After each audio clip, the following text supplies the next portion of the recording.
Bonjour et bienvenue au Doin de Céline. On va travailler aujourd'hui le psoas. Alors c'est à la demande de plusieurs personnes que je reçois en cabinet de shiatsu qui m'ont demandé comment soit le renforcer, soit l'étirer. Alors c'est assez compliqué parce qu'en fait on ne peut pas faire du général dans les exercices puisque c'est au cas par cas.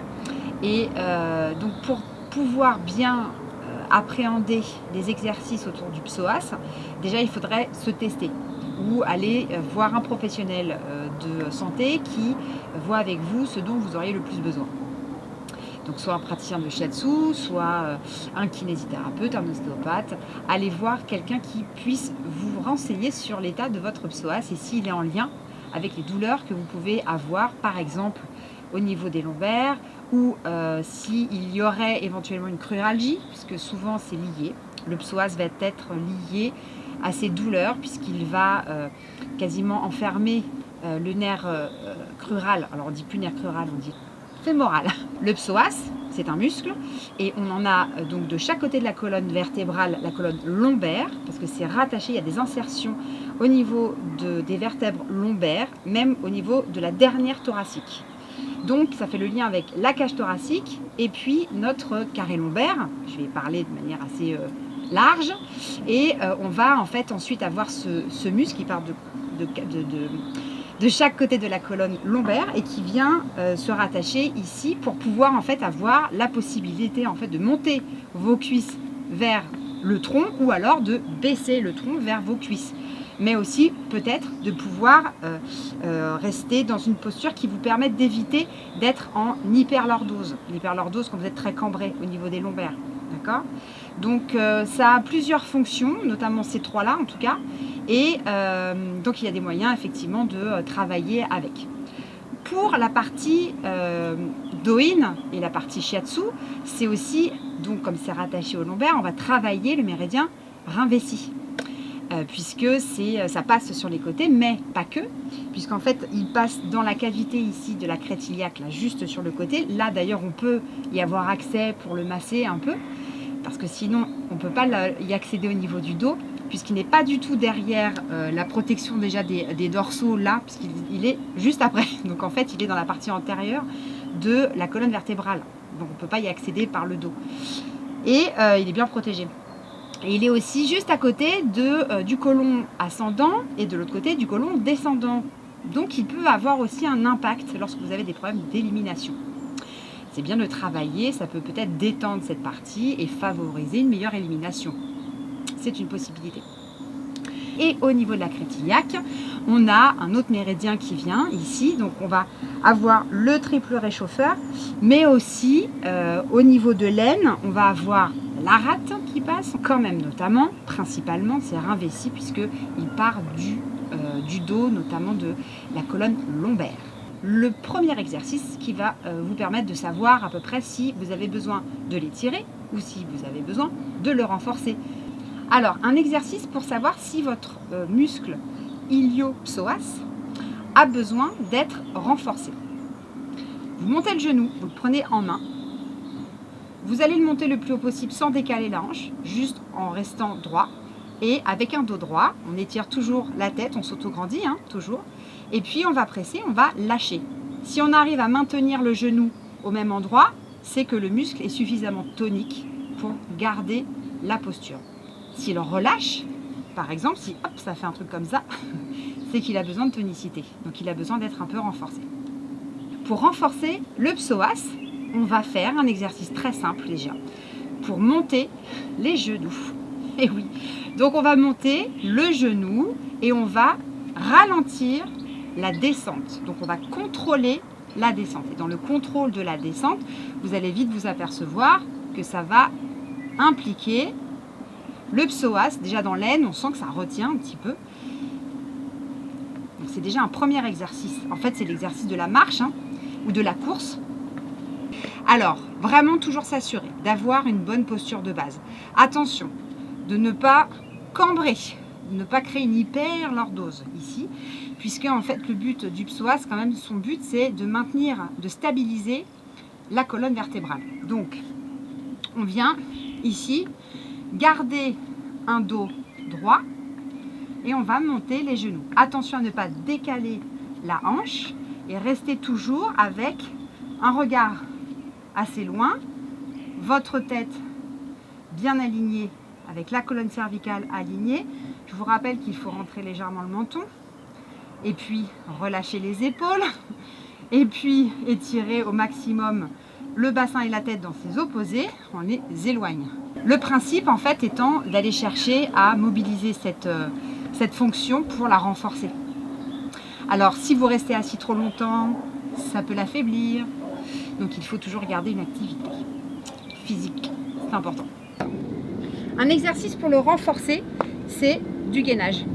Alors pour le gainage, on va faire le plus simple possible et surtout avoir un dos en sécurité. Puisque le but, je vous rappelle, de ce muscle du psoas, en fait, c'est de stabiliser votre colonne lombaire. Donc c'est important, en synergie avec d'autres groupes musculaires. Mais c'est important déjà d'avoir ça en tête. Donc le dos, on le protège toujours en auto-grandissant et en faisant attention à son bassin, comment il est placé. Alors pendant le gainage, donc ici, on va pouvoir partir les orteils dynamiques. On vient se positionner sur les avant-bras. On peut croiser les mains ici.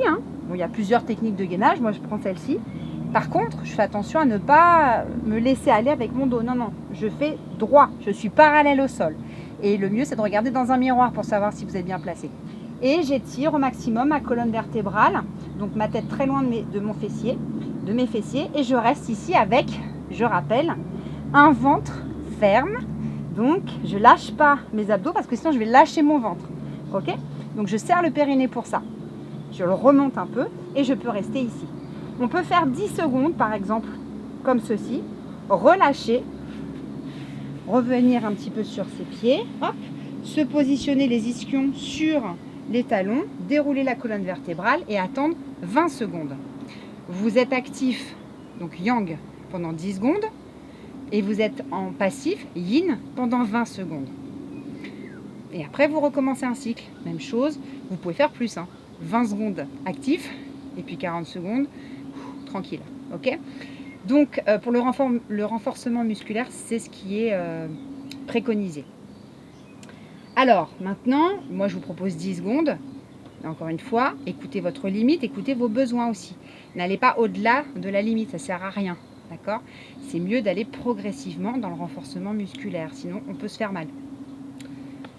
Voilà, ça c'était pour le renforcement. Alors maintenant, si je cherche à étirer mes muscles psoas, bon, j'en ai deux de chaque côté.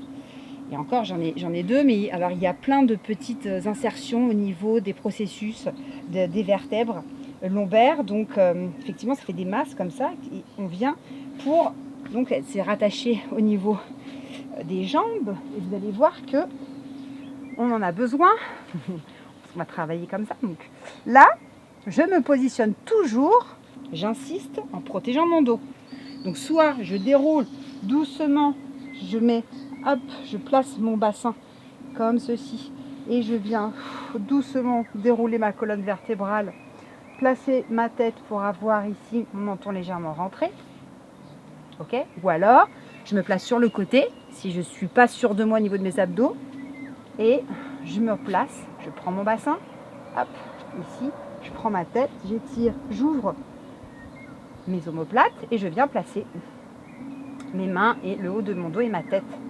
Alors, dans cette position-là, vous pouvez faire un exercice pour vérifier effectivement que vous êtes bien placé, que le psoas, qui vient comme ça, va être pas trop court. En fait, là, il n'est pas en tension. Si vous allez allonger les jambes, il va commencer à être en tension. En allongeant les jambes, vous allez voir que hop, le bassin ici va basculer. Du coup, on va creuser un petit peu, on va voir notre cambrure naturelle. Attention à ce que ça ne devienne pas une hyperlordose. Donc, il ne faut pas que ça soit complètement creusé. Auquel cas, quand vous allez faire l'exercice, donc par exemple même d'abdominaux, de renforcer vos abdominaux, vous allez abîmer votre dos. Donc j'insiste ici, on se replace et déjà on raccourcit les jambes, donc les pieds on les ramène proches des fesses et au moins on va protéger, là vous voyez comme c'est plié, on ne va pas être en extension à ce niveau-là. Donc, et là, vous allez pouvoir, déjà, en soufflant, ramener une jambe. Et là, je vais étirer, mais mon dos est protégé. Donc là, je vais étirer au niveau de ma hanche, au niveau de l'aine, pardon, ici. Et on souffle. Et là, on vient étirer aussi passivement le dos. Et je relâche. Je vais prendre mon pied, on a déjà fait cet exercice. Hein. Là, maintenant, je vais relâcher à l'autre endroit. Ici, mon genou va chercher. Vous avez vu que là, ça s'ouvre un peu hein, au niveau de mon bassin. Je bascule. Mon genou va aller vers le sol. Et vous allez voir que ici, si je suis là, c'est que mon psoas est trop court, il est trop tonique. Et là, si je relâche au fur et à mesure, vous allez sentir que ça s'ouvre et qu'effectivement, il y a peut-être un petit peu moins de tonicité, mais ce qui permet une souplesse, et que cette souplesse est aussi importante, c'est 50-50, hein, pour le bon fonctionnement de ce muscle-là et de toutes ces insertions. Ok, donc, et on peut revenir, on pose et on fait l'inverse. Hop, ici j'étire ma pointe dans ce sens-là de la jambe tendue et mon genou dans l'autre sens. J'étire et je relâche. Puis je prends mon pied, je l'amène le plus haut possible. Là, je vais étirer le fessier et je vais relâcher. Rien n'est en tension, il n'y a que cette partie-là ici qui travaille parce qu'elle retient mon pied, hein, ma main. Et là, j'essaye de relâcher au maximum cette zone.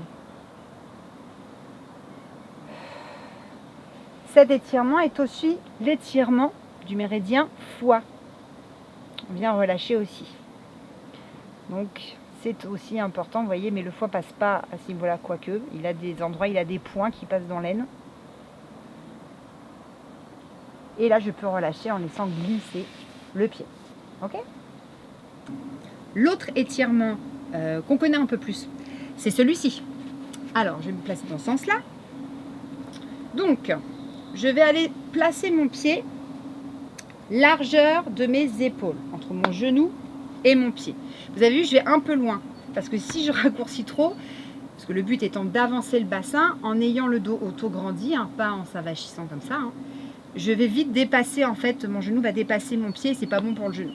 Donc, je vais plus loin, et je vais chercher la fente, ok ? Donc, en fente ici, je vous montre ce côté-là d'abord pour que vous soyez sûr d'avoir le genou qui ne dépasse pas vos orteils. À l'aplomb de la cheville, c'est bien. D'accord ? Et ici, attention à ne pas creuser non plus. Donc là, on s'auto-grandit et on souffle. Et on va donc étirer l'autre côté que vous ne voyez pas d'ici. Donc le côté pour moi gauche, mon psoas, donc gauche.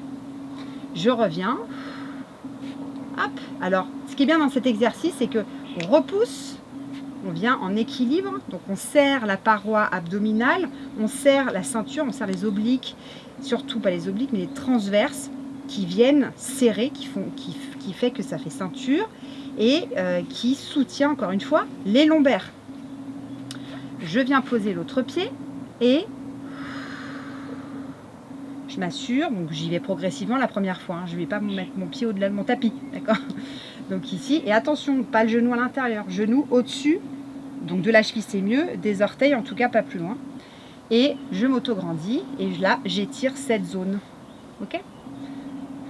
Et je souffle. Mon pied dynamique derrière. Voilà, ça c'est la première étape. Hop, équilibre, tac, je change. Hop, et c'est reparti. Hop, hop, hop.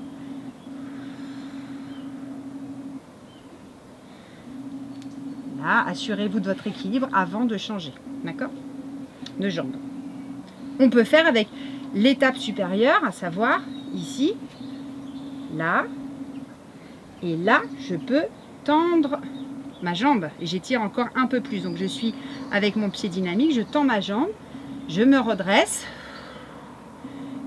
et j'étire et je pose mon genou, équilibre, j'auto-grandis, hop, je change, hop, ici, je vais un peu plus loin, main sur le genou, je me positionne, je tends la jambe Et là, je vais ouvrir un peu plus, j'étire. Et je souffle. Je pose mon genou. Je reviens, équilibre et je pose. On peut le faire 5 à 6 fois. Okay, ça, c'était l'étape 2. On étire un peu plus cette zone. Alors, quand on le fait, attention à ne pas vriller. Tournez pas votre hanche, sinon on ne va pas du tout étirer la même chose. Et serrez le périnée. Parce que tout votre plancher pelvien a besoin aussi d'être renforcé. Il faut le soutenir. Et donc, c'est important aussi d'avoir le périnée qui est serré à l'expiration. Je remonte. Et je stabilise mieux. Je pose. Je relâche le périnée. J'inspire. Je suis plus stable tout de suite dès que je pense à mon périnée. Mais ça fera l'objet d'une autre vidéo plus tard. Voilà, ça c'était pour renforcer. On a fait nos exercices d'étirement, on a fait nos exercices de renforcement. Voilà, vous avez des petits exemples. Vous pouvez le refaire chez vous, mais encore une fois, n'hésitez pas à demander l'avis d'un professionnel de santé. Voilà. Eh bien, je vous remercie et à bientôt pour une prochaine vidéo.